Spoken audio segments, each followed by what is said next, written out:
Welcome to See You on the Other Side, where the world of the mysterious collides with the world of entertainment. A discussion of art, music, movies, spirituality, the weird, and self-discovery. And now, your hosts, musicians and entertainers who have their own weakness for the weird, Mike and Wendy from the band Sunspot. It's paranormal springtime today in Madison. That's a fun time of year. Yes, it finally feels like we're getting some kind of spring. And so the sun is out. Mm-hmm. So that's exciting. And the reason I say it's paranormal is because anytime it's not cold in Wisconsin, we consider it weird. That's true. So it is lovely. Anyway, happy April to everybody. April 2017.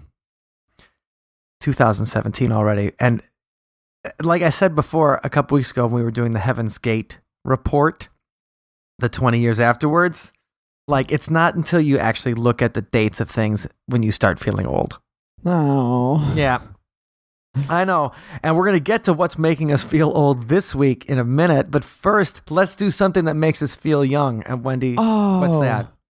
Well, it's, of course, reading a 5-star review in iTunes. The invigorating, life-giving energy of your 5-star iTunes reviews. Who's this from? Spring has sprung, and we have a brand new, fresh one from Mo Austin 4, who says, refreshingly real and 5 stars.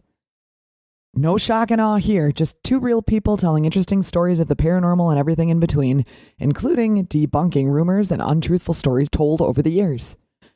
I highly recommend this podcast if you're interested in the paranormal, UFOs, etc. Thank you, Mo Austin 4. Mo Austin, you are awesome. We appreciate the 5-star review. Now, if you guys would like a shout out to yourselves, you can leave a 5-star review on iTunes too, because we make sure all the good ones we read. And we haven't had to read any bad ones yet, have we? Well, we don't read bad ones, so we don't. If we did, yes, right. I just put that seed in somebody's head, like I'm gonna be the first bad review they're gonna read. No, don't do that.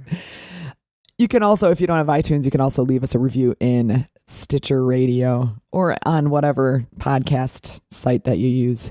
But yeah, Mo Austin 4, thank you. You should be called Mo Awesome 4. Hey, for doing that for us, because we appreciate it. It helps other people find the podcast, and it helps us expand our audience and grow and find more topics to discuss and all that good stuff.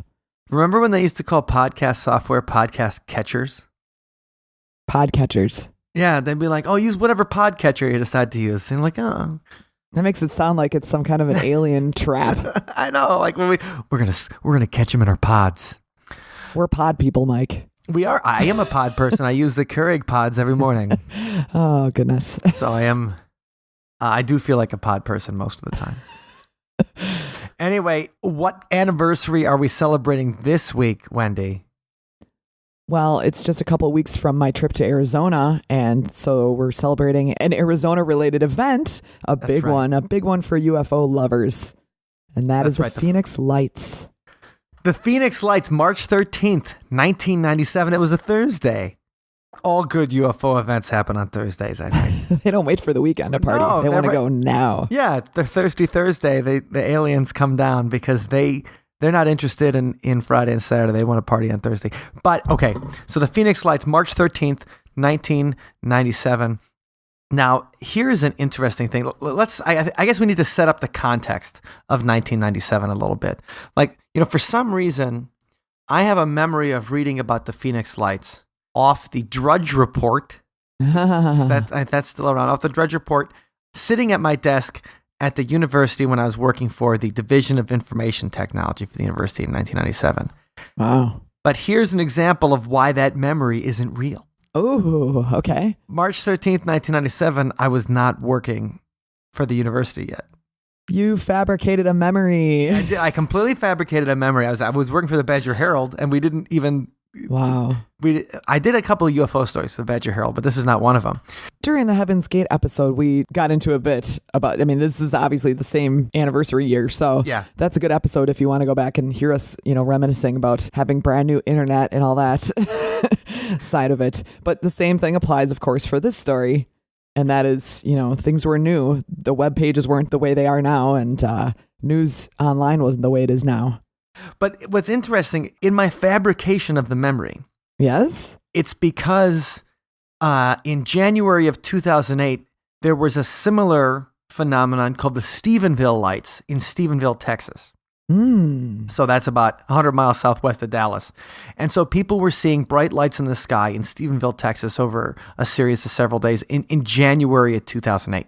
And so you were working at the university then. Correct. And just mixed them up. Yeah. And so in my head, though, I remember it as reading about the Phoenix Lights. Huh. So you didn't entirely fabricate the story. You just mixed them up.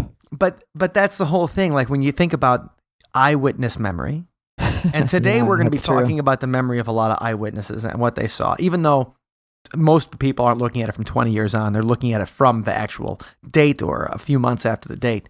Yeah. But it's just that idea that I could tell you, I swore up and down that I was reading this while sitting in my corner of the Do-It showroom. Do-It was the name of the Division of Information Technology. We'd always call it Do-It.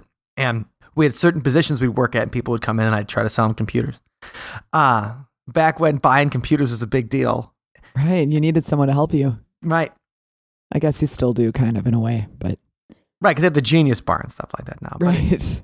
But back in the day, they just had local yokels like me at the university. They weren't geniuses there. We definitely were not geniuses that do it. But that was just a funny thing. Like I have that memory in my head, and I could tell you, I can see the headline. But that's the thing. It doesn't exist. So I shouldn't call you as an eyewitness if I'm ever in a court and need one. I mean, I'm not saying that would happen. But... Right. No, well, it depends on the event. But this particular event, I can corroborate never happened in my head. And, we have a whole episode on how people can make memories and really believe they happened after event, and that you can just be suggested something. Right. You can make someone else have a fake memory. That's the freakiest part. Someone else can make you have a memory you didn't actually have. Yeah. Well, I could tell you something that happened in college, Wendy, and I could be like, well, don't you remember, that day that we watched this movie and we were in this so-and-so's dorm room and we were hanging out here, and then this person came in and hung out, and then we all had popcorn or something. And then later on, you might be thinking about that memory and you might, I remember that because I remember the popcorn. Wait, I do remember that. Yeah, you remember the popcorn. And that's the thing. So this is one of those examples of, suggested memories, because I just remember the time. I remember reading about UFO stuff on the Dredge Report, sitting in that position in the Do-It showroom and thinking it was about the Phoenix Lights because that's the most famous thing. So 1997 also was, the time was different in the way that the zeitgeist was. The pop culture was at the time. We really were still in the land of the X-Files in 1997. Yes. It was before the X-Files kind of went to seed the last couple of seasons. It's when it was still hot. It was still cool. And I mean, the idea that, you'd see a UFO and then the government would cover it up. Like, we think about the X-Files and we forget that there were all of these other shows that were influenced by the X-Files that were also on at the same time. Because it's not like everybody was just watching the X-Files. There's also a show called Dark Skies. At the time, Dark Skies was all about the government conspiracy. In fact, Art Bell was even a guest on Dark Skies. Like he portrayed like a character on that show. I remember that. There was The Chronicles of the Paranormal, hosted by Dan Aykroyd, which was a Canadian show. Favorite. Right. Sci Factor, Chronicles of the Paranormal. It's got Dan Aykroyd. It was also starring Matt Frewer, the guy that played Max Headroom. There was even a show called Baywatch Nights. And David Hasselhoff was inspired by the X-Files and decided to have an X-Files-like show called Baywatch Nights, where his character from Baywatch would also investigate cases of the supernatural.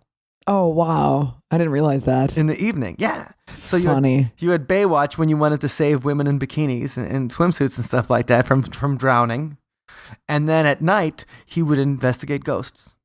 See, I was just imagining all the lifeguards being on the night shift, and it seems a little strange who goes swimming, but actually, the beach would be a really scary place at night. It's so dark. And there's all kind of maritime lore and stuff. But right. But 1997, I mean, paranormal shows. I mean, now it's paranormal reality shows that are hot.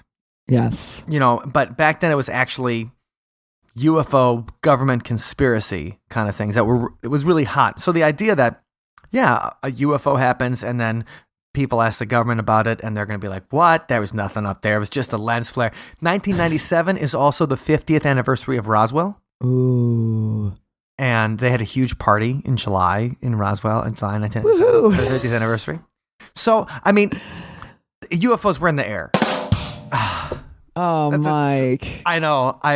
My puns, but I wasn't even on purpose. But I'm just glad I got to use the rim shot again. But UFOs were in the air, and that was just it was just part of the zeitgeist. And so when it happens, March 13th, 1997, okay? Let's say you're in Phoenix, let's say you're in the American Southwest, and here's where it starts. It starts in Henderson, Nevada. Now, you've been to Henderson, Nevada, right, Wendy? Yeah. Okay. As a side trip when I was in Las Vegas. Okay, so Henderson, Nevada is about 20 miles from Las Vegas.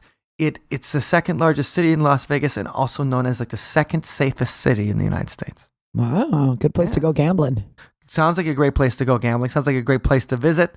Sounds like a great place to see a UFO. At 8:55 Pacific time, a man reports seeing a V-shaped object over Henderson, Nevada. He says it's about the size of a 747. Sounds like rushing wind and has 6 lights on its leading edge. The lights start traveling to the southeast. Then, Paulden, Arizona, identified former police officer, the next person to see something, and this is 8:15 Mountain Time. Okay, so it's pretty early. I don't remember. I haven't been to Arizona in a while, and you were just there. Is it Mountain Time or is it Pacific Time? It depends on what time of year. Okay, well, let's say flip-flops. Let's say March 13th. It was okay. So that would have been Mountain Time. Okay, so it was Mountain Time. So I think. But I'm just setting. No, it was Pacific Time. Okay, well, we just set up the timeline here. Sorry. Oh my God, you're setting the timeline here. So it's 6:55 Pacific Time. This guy in Henderson sees the V-shaped object, and then it's 2017 Mountain Time, which is that's gonna be 9:17 Pacific Time. Okay. Yeah. So this guy sees this in Paulden, Arizona, and it's still traveling. Then Prescott Valley, and people are seeing this trail of lights happening, and in this particular formation that looks like a V, a boomerang formation, people are seeing traveling southeast. So these are the Phoenix lights, and then it gets to Phoenix, and 10,000 people see it. Party time. Right. And so that's the thing, is that so many people saw this strange V formation of lights appear over Phoenix. So did those people, had the news traveled by like radio or TV or something like that? Well, were people reporting it live? Not at the time. I mean, people were taking pictures of it and people were taking video. And back then you wouldn't just you couldn't just shoot it on your phone. Because nowadays I would say, you'd see people tweeting about it and then they're heading south. Okay. So then as they got further south, more and more people would be looking up to try to observe, Right. I think about this. Now, this is obviously not a UFO. Because it's identified. But a couple years back, it was supposed to be a really good night to see the northern lights in Minneapolis. Not in Minneapolis because you don't see anything because of the city, but you go outside and you're supposed to see it. And so people were tweeting back and forth where they were seeing the northern lights. And you would you could drive out, like in live, real time, you'd try to drive out there and catch them. Wow. And, I was tweeting back and forth with people when we were trying to go see the Northern Lights. And so I think if something like this was happening today, you were quite right. You'd be able to say, you'd have a hashtag, like Phoenix, I guess your hashtag would be Phoenix Lights or hashtag what the hell is that or something like that. And you'd find it and then people would report seeing it. But these reports are coming in, after the event. So the report in Henderson, Nevada, the former police officer, these are people coming forward and saying what they saw after it already hit the mainstream media. Okay, so it wasn't, the 10,000 people was not the result of having heard of the earlier reports. No.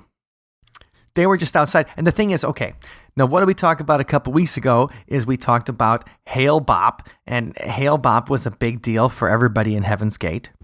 Because Hale Bopp had the little buddy, the companion that was supposed to be a UFO. It was supposed to be a flying saucer that was to carry all the Heaven's Gate guys off.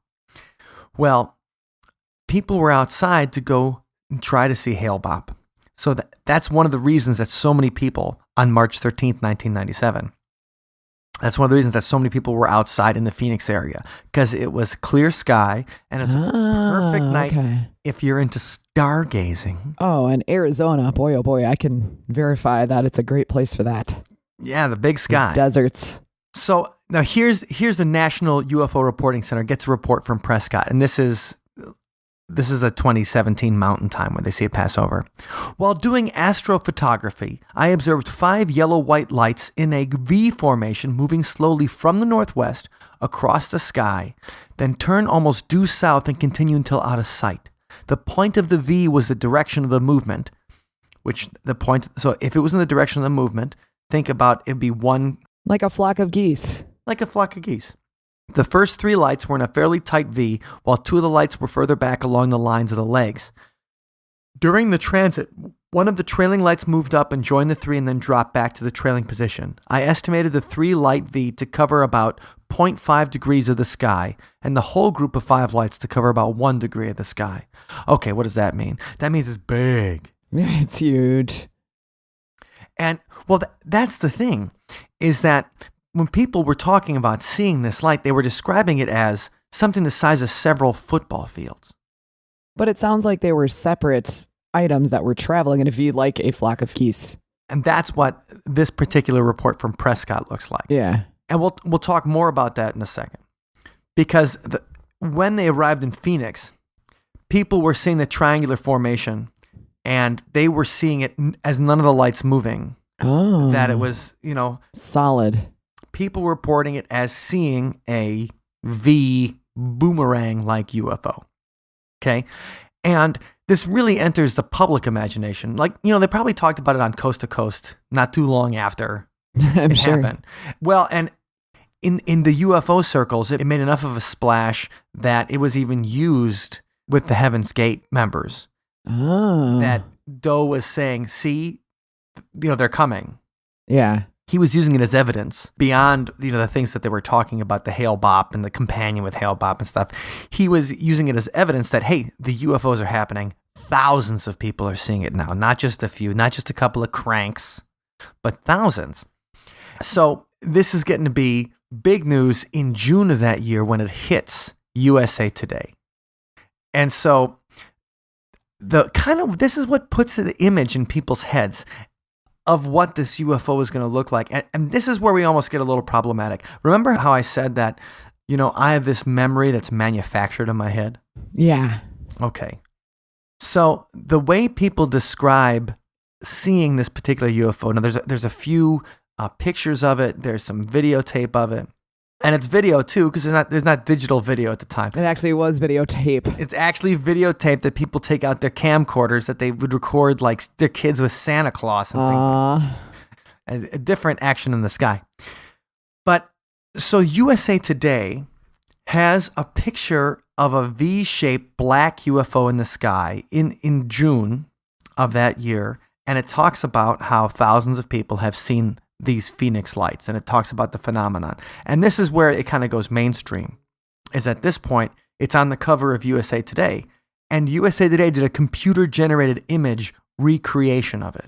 Uh-oh. So that computer-generated image, that boomerang-shaped UFO, is now on the cover of a newspaper that, first of all, every single person who's staying in a hotel is going to see. Right. Even if it's just to pick it up and throw it out. And everybody who walks to the grocery store or gets gas or anything that day is going to see this UFO shape on the cover of USA Today, if they see the paper at all. All right. So that's the thing. You just said, well, it sounds like there were several different lights, that there were several different objects, not just one. Well, let's say you saw something weird and you were kind of on the fence about it. Yeah. Well, now when you're remembering it, are you remembering what you really saw? Or are you remembering the cover of USA Today? Right.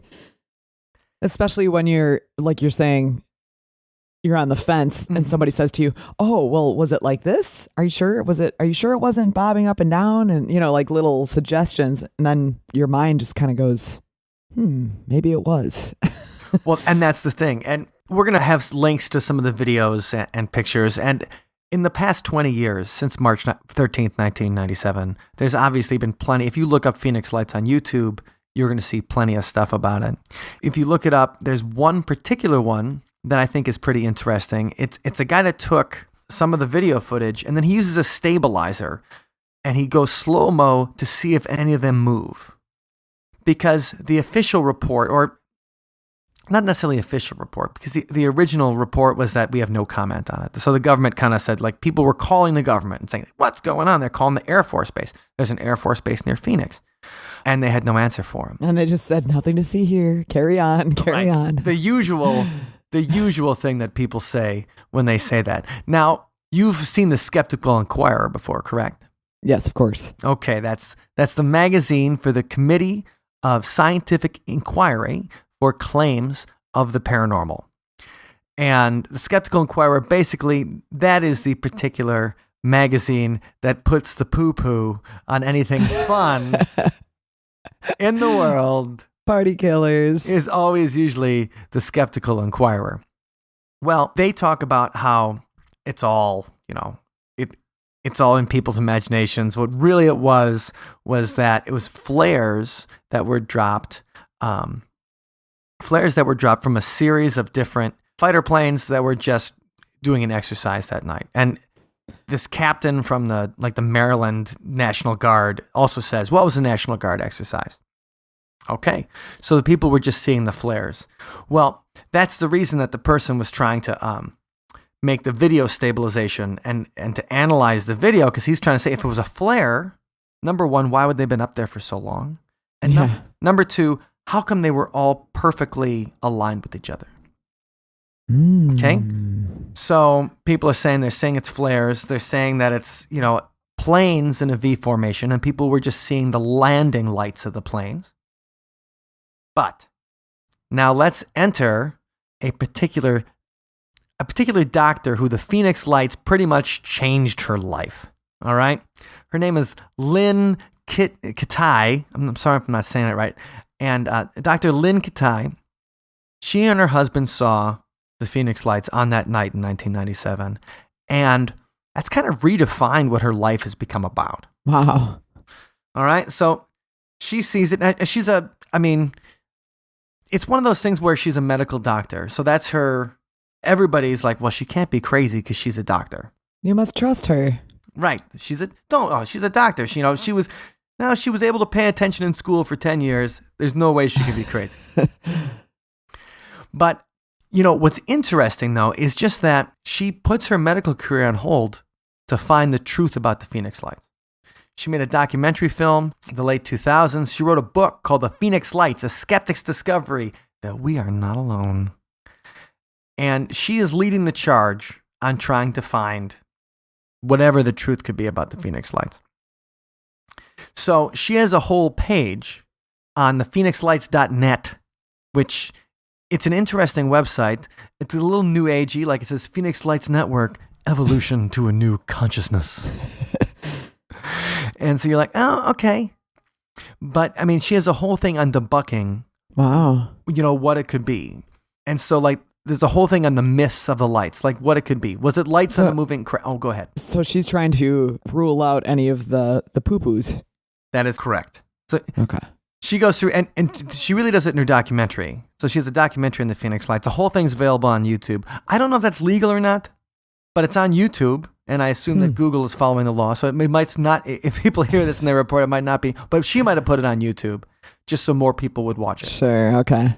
But it's also available for sale on Amazon and stuff. And it premiered at several different festivals across the country. Wow. Their Phoenix Lights documentary. Okay, but she's saying that here's some of the debunking. Was it moving craft through the sky? These are the lights associated with the March 13th event that appeared to be fixed to a large V-shaped or triangular-shaped craft.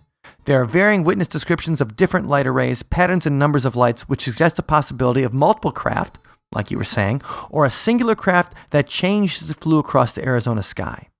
Witnesses all unanimously agree that the craft or multiple crafts were completely silent and flew very close to the ground. One craft was over a mile wide, according to hundreds of documented witness accounts.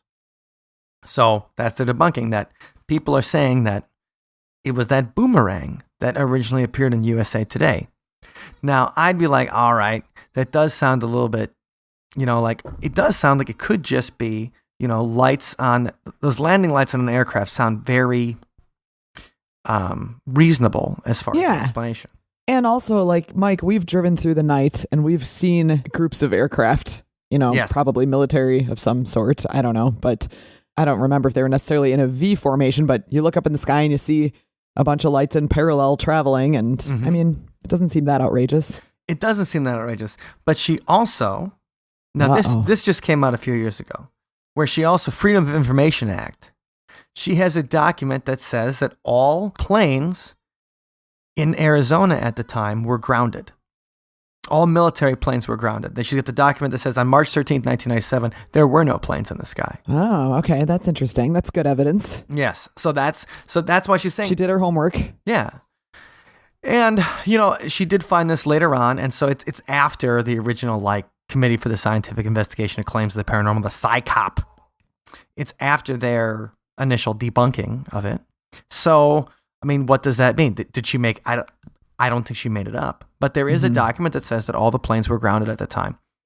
And now this Lynn, Dr. Lynn Katai, who ends up making a documentary, writing a book, and now she appears at all the UFO conventions to talk about it. She says that she was seeing the Phoenix lights earlier than March 13th, 1997. Oh, okay. That's interesting. That she had started seeing these things in the mid-90s. In 1995 is when she first starts having her experiences. And, looking at her site here, here's something I missed before. A former guest on the show, Paul David, even has a little blurb for her. Ooh, Dr. Lynn Katai courageously offers truth and honesty in the most important and most witnessed UFO case ever experienced. I put my trust in Dr. Katai, who never exaggerates and bravely offers her cure for all of us whom the government and military continue to deceive. Whoa. So, and that's coming from a guest on See You on the Other Side. And all the guests on See You on the Other Side are obviously 100% trustworthy. Right, exactly. No, I mean, Paul David, though, as far as guests go, he was one of the most reasonable. Yeah. None of his claims were anything too crazy. So, but the thing is, he also has been researching this for a long time, and he's been interested in a long time. He was executive producer in the Roswell movie. We'll have a link to that in the show notes so you can listen to his interesting ghost story that I tell you. But, okay, so she sees these things in 1995 and says that she experiences missing time. Okay, so when she takes the pictures and is taking video footage and stuff of the things that she saw, she said that it was, maybe only a few minutes is her memory of it.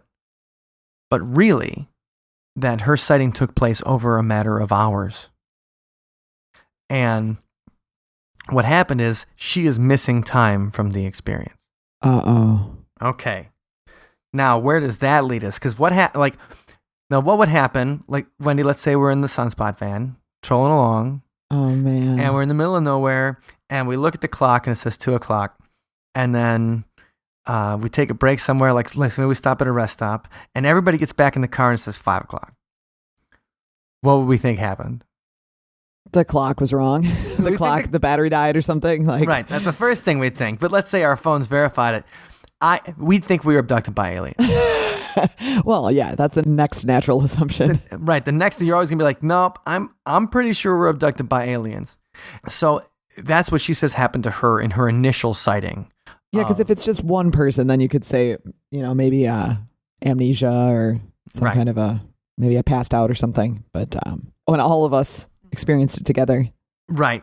Well, I mean, and that's the thing. And so she does do a full investigation of an experience with a Dr. Bruce Maccabee, who's a UFO investigator that's done a lot of these different cases and studies, and especially people that have experienced missing time. And it's her and her husband, Frank, and they see 3 lights on February 6th, 1995. And she says, I took a mental note of every nuance, size, shape, color, distance. Each sphere was an oval between 3 and 6 feet across. They seemed to be hovering motionlessly in perfect symmetry, one on top and the other 2 aligned underneath, like a pyramid. There we go with that triangle formation. The soothing amber light contained within each orb looked different from any light I had ever seen. It didn't glare at all and was uniform throughout, reminding me of a holiday luminary that shines from within. What's a luminary? A luminary is like one of those bags with a tea light in it. Oh, okay. Okay. I just never heard that before. I've heard the word luminary before, but not in... Or I guess anything with a candle inside that is lit up. Okay.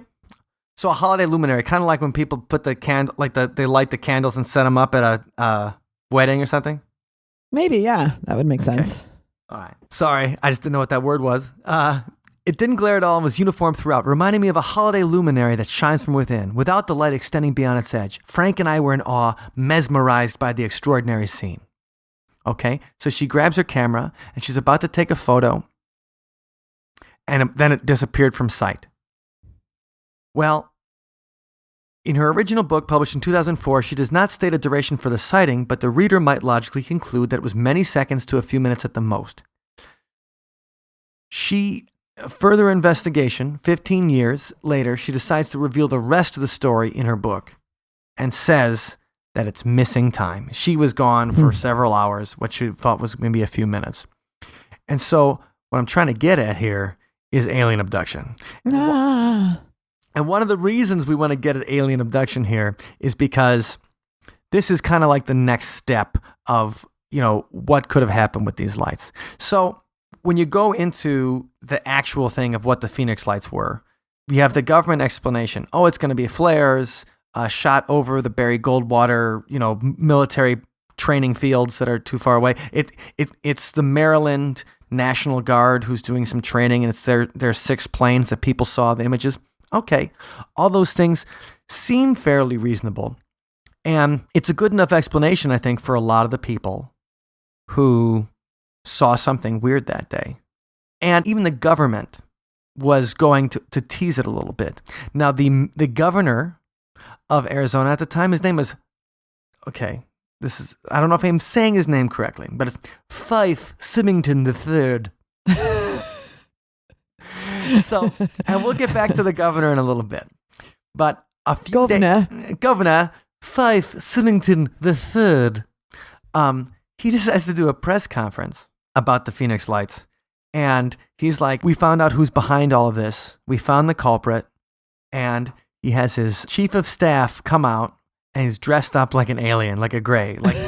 He's like, we found out what's wrong. We found out really who's behind the Phoenix lights. And the chief of staff walks out dressed up like an alien. That's terrible. Everybody's making fun of it. It's kind of funny. He even appears on Larry King Live to joke about it. So he shows up. So the governor's just saying like, well, we don't know exactly what it is, but I tell you what, it's nothing really to worry about. So he's even making fun of it, and the governor says, can you imagine our governor doing having an alien come out? So Fife, I don't know if I'm saying, but with a name like Fife Symington the Third, you're going to expect something ridiculous. And we'll come back to the governor in a little bit, because we find out that he has a change of heart later on. Ooh, okay. I like it when that happens. I do too. But this idea of the abductions surrounding the Phoenix lights, this is kind of carried into, fiction surrounding the event. We don't know if anything's true around the event. We have Dr. Katai's movie and the fact that she saw some weird things. We have, enough eyewitnesses to kill a horse and video footage of the Phoenix lights. So we have all that and no really good explanations. Yeah.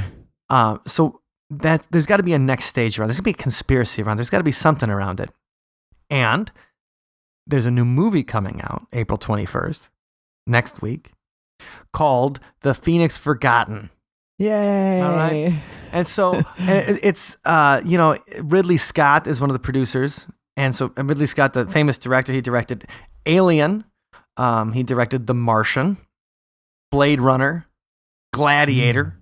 So he's directed a lot of great movies and a lot of very famous genre movies. Obviously, just between Alien and Blade Runner, he's created the template for how we think about the future. So he's producing this movie, The Phoenix Forgotten, which is a Blair Witch type found footage movie. I like those. They freak me out. They're a little scary. I mean, the thing is, when Blair Witch Project first came out, people thought it was real. I mean, Yeah. and this is what I'm talking about. The internet was just different at the time. And Blair Witch Project was 1999. But 1997, you didn't have blogs. Like, most people didn't even know how to put up a website, right? And if you did know how to put up a website, it was like, think about the backgrounds you'd use. You'd use some kind of background that would look horrible. I remember mine. With white text over the front. And like, if you even, you could get a web designer job if you even could, like, knew a few things in HTML, because it blew most people out, you know. Right. And today, you know, everybody has a blog. Everybody makes stuff up all the time, and it gets out on the internet. And we have the whole thing about fake news, that people are taking stories and they're exaggerating them, that they're not true. And if people share it on Facebook, you know, back in the late 90s, you didn't even you thought if it was on a news website, it was real, or even on the internet. You know, this is before we knew that half the things you read on the internet are completely untrue. And I mean, maybe Snopes was, if you guys haven't been on Snopes.com, Snopes.com is like a myth debunking, urban legend debunking website where they go into the veracity of things. And I think Snopes at the time was probably just for chain emails, you know? Definitely, yeah. Yeah, because you'd always get a chain email from like an older relative or something like that would say something completely untrue and something crazy. And I would get them all the time, be like, oh, I don't even, like, can I even respond to this and be like, no, this is ridiculous. But no, you could just send them to Snopes.com and be like, just read this and then we'll talk about it later. But there wasn't like this massive thing where people see something and they mistrusted it. You would believe what you would read on the internet. And when the Blair Witch stuff came out, that you know, people were reporting that they were finding these videotapes full of this found footage and how weird this was. And was there brilliant marketing? Yeah. And they created these websites that had Blair Witch legends associated with them. People bought it, and not realizing that something like the Blair Witch Project, that was the last moments of people's lives. How much money do you think a major movie studio would have to give the families of those people? Oh. Right. To show real life people like getting killed and bad stuff happening to them. And, you know, this isn't some kind of news documentary. This was a for-profit film. Well, that's what this Phoenix Lights movie is about. It's taking what really happened was that people saw these lights in the sky March 13th, 1997, and saying it's surrounding a fictional story around it of these college students that go out in the direction the lights went into the mountains. Which is really taking the story and just telling it from a more fun and interesting, imaginative viewpoint. Well, you know, the whole reason I thought about the Phoenix Lights here, I wanted to do an episode about it, was because when we were at South by Southwest, they set up drones to recreate the Phoenix Lights over Austin. That's cool. Yeah. So to promote the movie... What a great idea. Yeah, so to promote the movie, they set up these drone lights to have the Phoenix Lights over downtown Austin to show the movie. So I thought that was really awesome. And I enjoy the fact that they're trying to take this, you know, strange event and make something, you know, cool out of it. And in reality, nobody died. There's no Phoenix forgotten. So you don't have to worry, you know, you can enjoy it without, you know, having to feel bad that people actually died on this. It's all part of the story. Yeah. But, you know, the Phoenix Forgotten isn't the first movie to use the Phoenix Lights as a basis for a fictional story. And this one, I consider even a little more scary because it doesn't have Ridley Scott. It doesn't have like a big director associated with it. It's more low key. And this one came out a couple years ago. And it's directed by a guy named Keith Aram. And he's directed a lot of the video games, like the cutscenes and the action in video games like Call of Duty, Tony Hawk Pro Skater, Ghost Recon. And so he was directing the human actors in their motion capture. Now, you've done motion capture, haven't you, Wendy? No. Oh, you didn't do it? No. Okay. I thought you did a motion capture thing at Madison Media Institute one time. No. I've like auditioned for in the studios. Yeah. But I haven't actually. Okay, you didn't. Okay. I wasn't sure. I didn't remember if I saw a picture of you with the stuff on. No, I wish. Okay. That sounds fun. All right. Anyway, so in Madison, we have some video game studios that do the motion capture, and we have a tech school that teaches you how to do it. So it's a lot of fun. It's interesting stuff. And so this guy is one of those directors who worked for some of these big games like Call of Duty.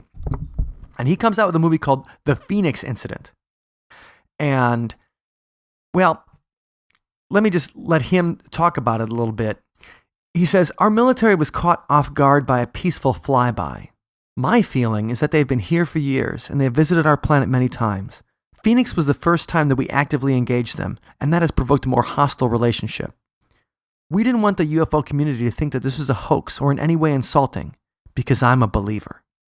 The reason I think it's interesting is because there's a whole viral marketing campaign around this movie to make it similar to Blair Witch. That whole idea. But they're weaving history in. Right. This is getting confusing. Exactly. So this is from the Boston Globe in February 2016. A UFO cover-up? ? Director of film is a believer.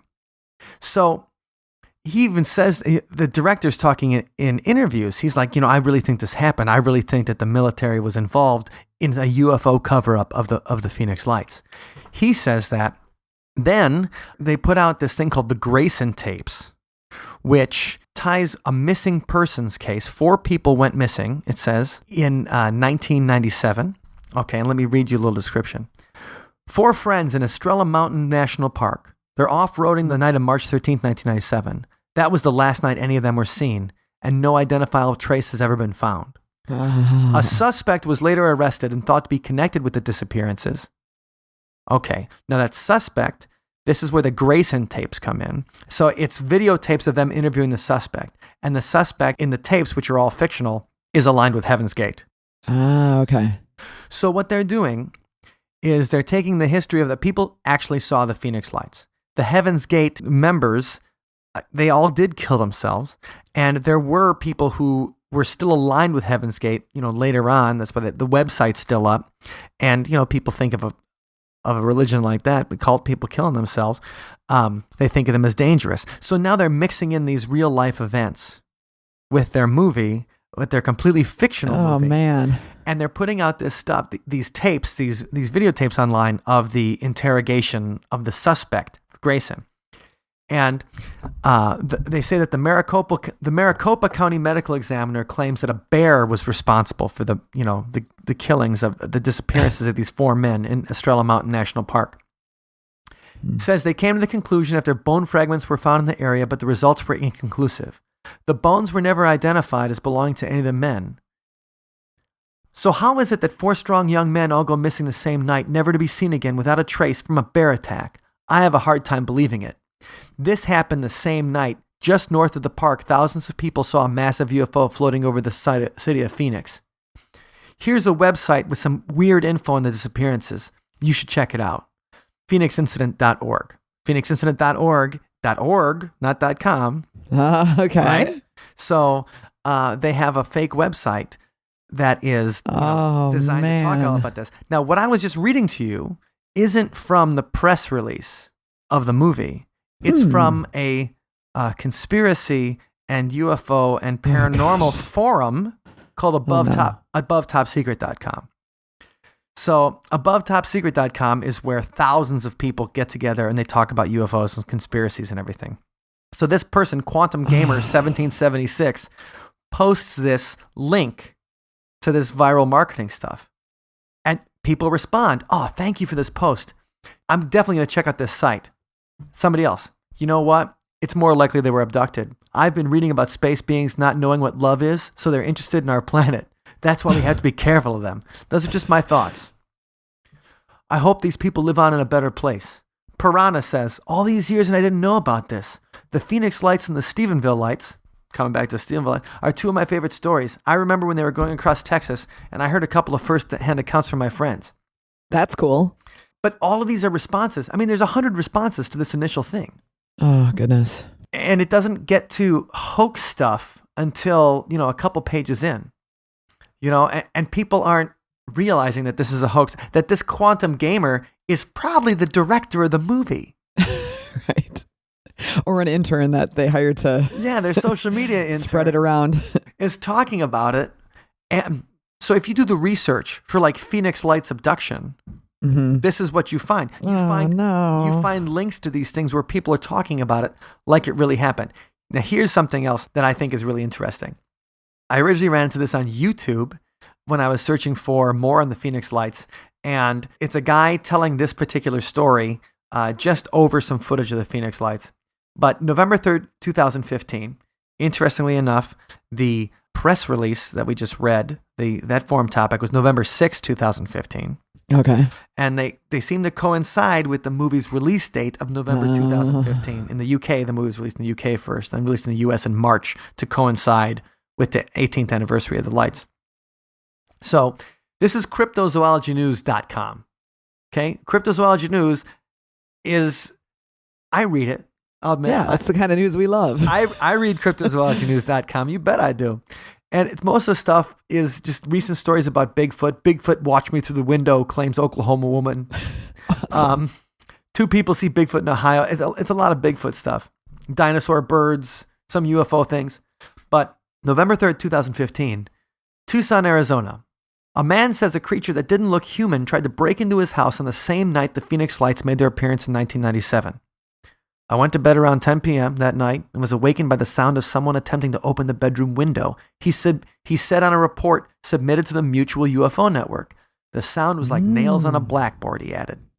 No. So he tells this story about how he sees a non-human intruder in his house, and he looks for a shotgun. He says that the creature ran away, jumped over his fence like a hurdle jumper in the Olympics, and that he saw a disc-shaped flying device raise off the ground from where the creature ran to. 7 feet tall, thin humanoid with extremely long arms and a large head shaped like a football helmet. He says he hid behind his sofa and clutched his shotgun all night, and then eventually talked to his friends about it. But the thing is, he said he didn't have a TV at the time. He didn't have internet, so he had never heard about the Phoenix Lights till later on. So then it mixes, this same story mixes in Arizona Governor Fife Symington III talking about the press conference, but later admitting he sees something. And we'll get back to Fife Symington III in a second. But the thing is, the viral marketing campaign, Cryptozoology News, doesn't even have an author's name on here, right? They just took the Mutual UFO Network report and they repackaged it for the thing. Okay, so the Mutual UFO Network is just a guy writing in the report, submitting it to MUFON years later. Okay? And if you're somebody who's interested in this stuff, like I keep MUFON, like their RSS feed for any reports that are in Wisconsin or Bigfoot or cryptozoology reports. I check the RSS feed on that at least once or twice a week to see if anything interesting happened in our area. Good to be on top of it. If you were checking that and you see this anonymous report about something happening March 13th, 1997, and you know something about this, like the people at cryptozoologynews.com obviously do, then you write it up. You're like, oh my God, this is the same night as the Phoenix Lights. So it was probably submitted by the director of the movie, the Phoenix Incident. No. And so he did this. Somebody, puts up, somebody reads this whole report out loud, and they put it up on YouTube as well, too. So people are taking this like raw data. They're taking this raw data from MUFON, the Mutual UFO Network website, and then they're putting it into stories. And, when we talk about fake news and we talk about the difference between 1997 and 2017, why we're so suspicious of reports now when we might not have been suspicious in 1997, it's because blogs and news sites and everything, they take that raw data information all the time, they repackage it, and they put it on their site. Also, one of the reports, and this is still going on the Phoenix Incident. Now, I read a lot of movie news, obviously, so we can talk about it on the podcast. And Yes, you do. And I love movie news. But so, like some of the sites that I subscribe to, so I subscribe to Ain't It Cool News, which I've been visiting since, summer 97. I read Bloody Disgusting, which is horror movie news. The AV Club, which used to be part of The Onion. Yeah. And so I subscribe to all those. And the thing is, the same story is on all of those sites every day. It's the same story from the original press release that comes out. And that's the thing. So today, if you get a story like that, that you grab it from the Mutual UFO Network, you grab the raw data, and then you repackage it. Somebody grabs it from you because they want it for their UFO blog. Somebody grabs it from them because they want it from their UFO blog. And by the end, you're playing a game of telephone. Man. And that's the thing.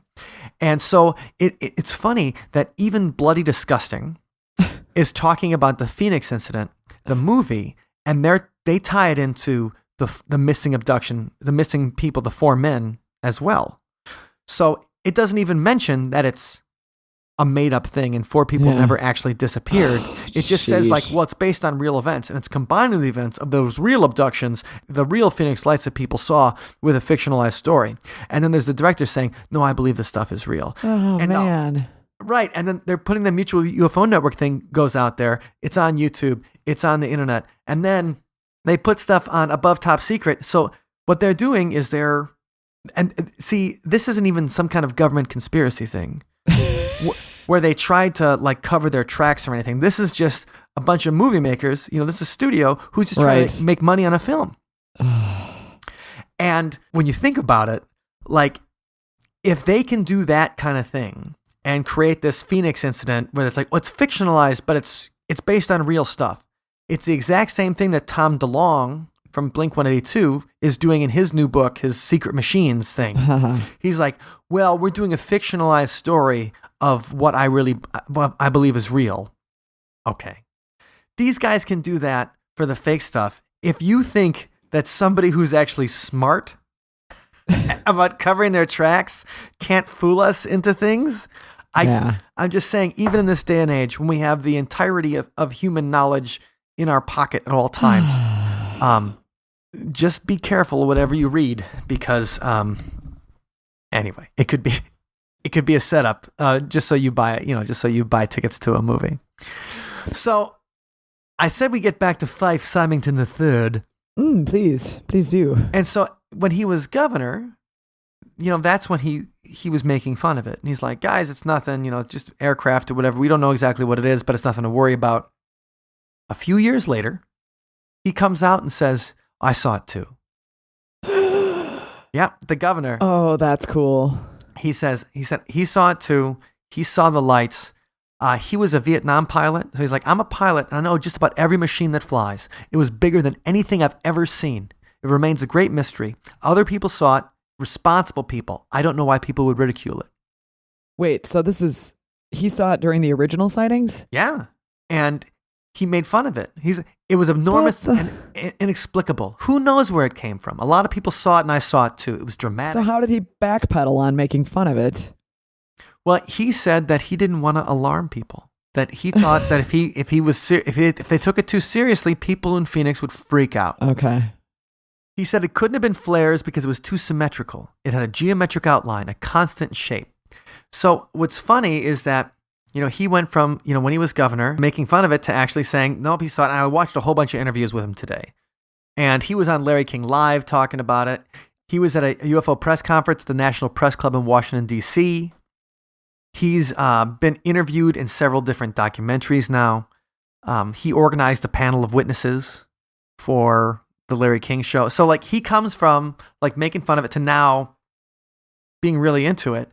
And interesting enough, though, he didn't finish his second term. Okay?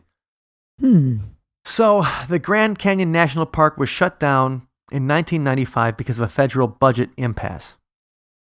He says that the Grand Canyon must remain open by force if necessary. All right? So he calls out the National Guard or whatever to make sure that the Grand Canyon Park is open so they wouldn't lose the tax dollars and anything. He does that.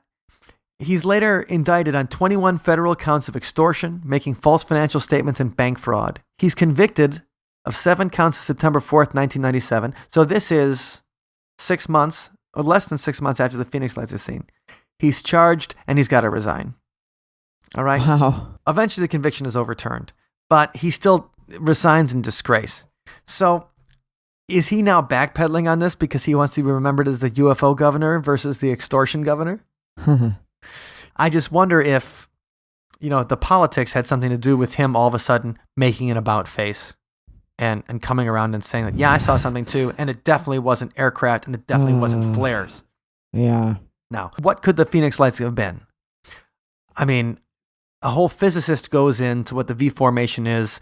In 1998, he does this. He puts it on his AOL site, and you can only find it by going to the Wayback Machine. But a physicist goes in, does an investigation.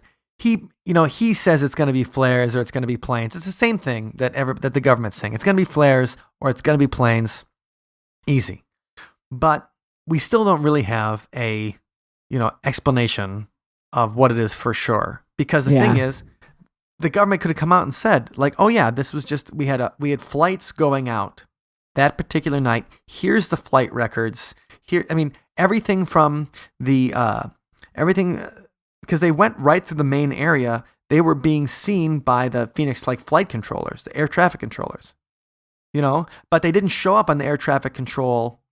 Oh, that's odd. Right. And then every 2 weeks, the air traffic control records are expunged. So nobody thought, because it's like, oh, well, I guess we didn't get to the air traffic control records until too late. Come on.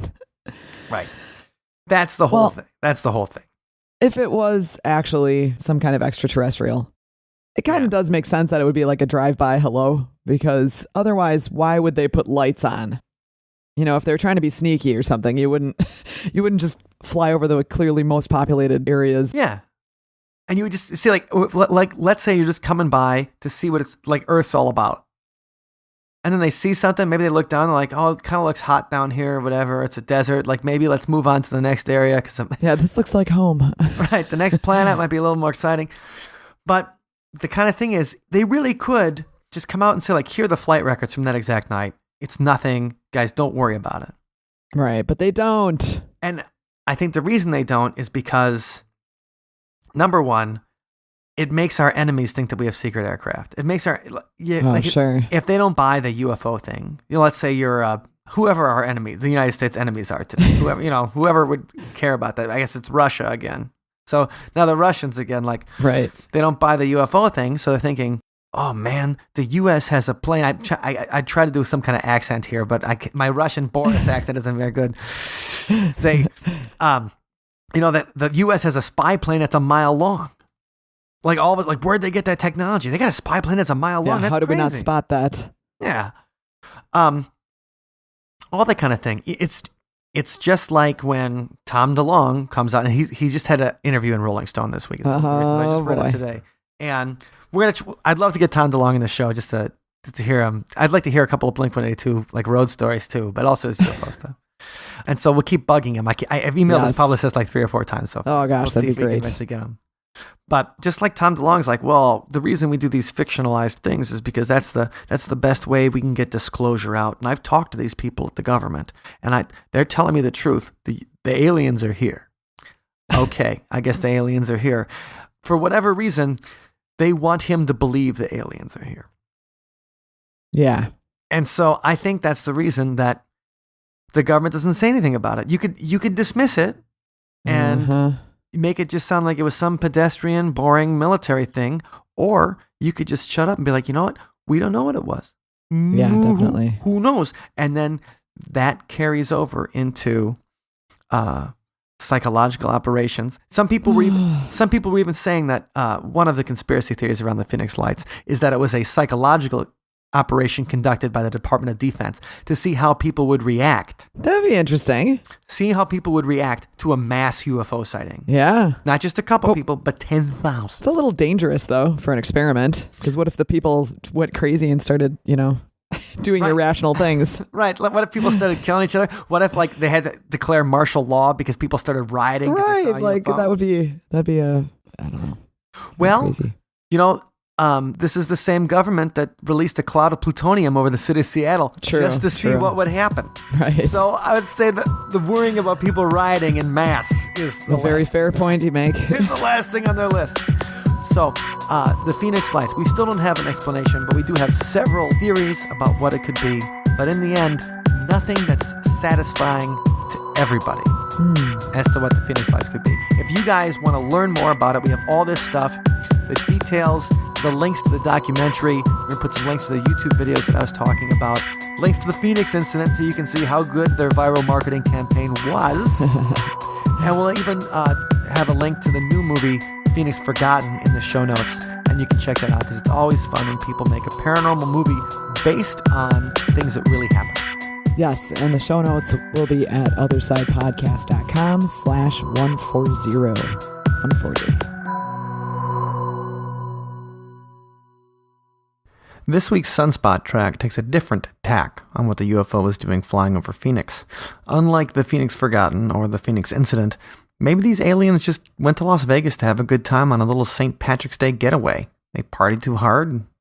That can happen to anyone in Las Vegas. And then they got lost on the way home. Just saying that maybe they didn't mean any harm. They just don't get the same kind of fun in their homeworld. Anyway, here is the Ballad of the Phoenix Lights. They came down to Sin City for St. Patty's Day party, but things were far from pretty. They started drinking too early. They hailed from a world that was dry, a real cosmic bore.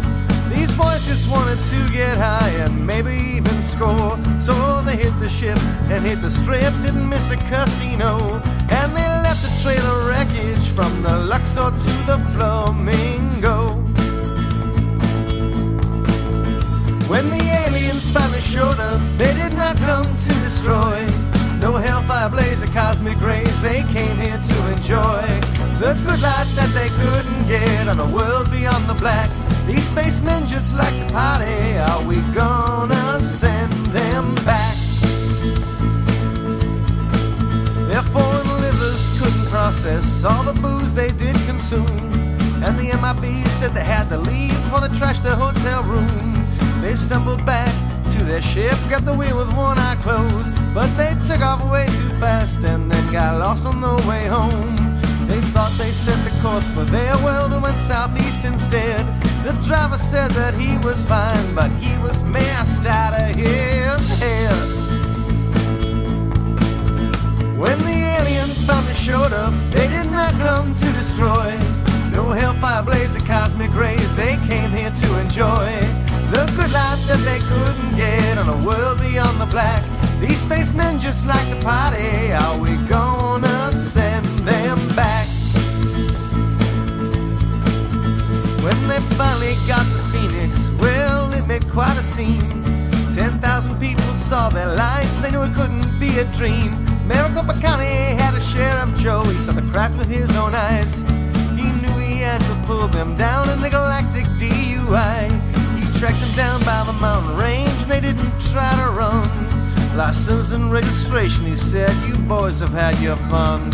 You see, this rock ain't for aliens, especially trouble like y'all. This planet's for humans only, gonna kick you off our ball. When the aliens finally showed up, they did not come to destroy. No hellfire blaze of cosmic rays, they came here to enjoy the good life that they couldn't get on a world beyond the black. These spacemen just like to party. Are we gonna send them back? The driver cried all midnight tears, and Joe felt a touch of mercy. Maybe I shouldn't be so tough. Maybe these things are just like me. So he didn't blast them back to space, so they didn't have to run. Now they're being poked and prodded in Area 51. When the aliens finally showed up, they did not come to destroy. No hellfire blaze of cosmic rays, they came here to enjoy the good life that they couldn't get on a world beyond the black. These spacemen just like to party, now they're never going back. These spacemen just wanted better, now they're never going back. Well, they wanted a better life, they're never going back.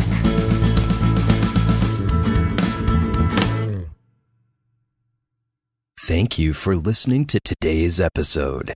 You can find us online at othersidepodcast.com. Until next time, see you on the other side. And we would be remiss if we didn't talk about the brightest lights in our sky.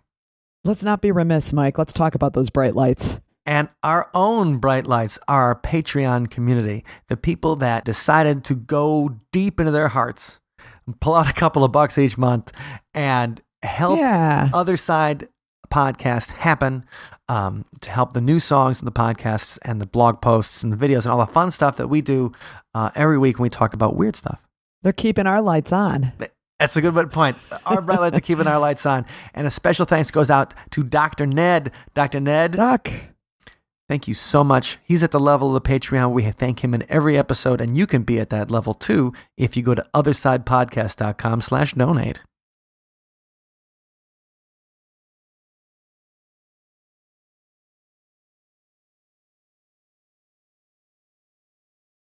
Okay, what does that mean? That means it's big. It's huge.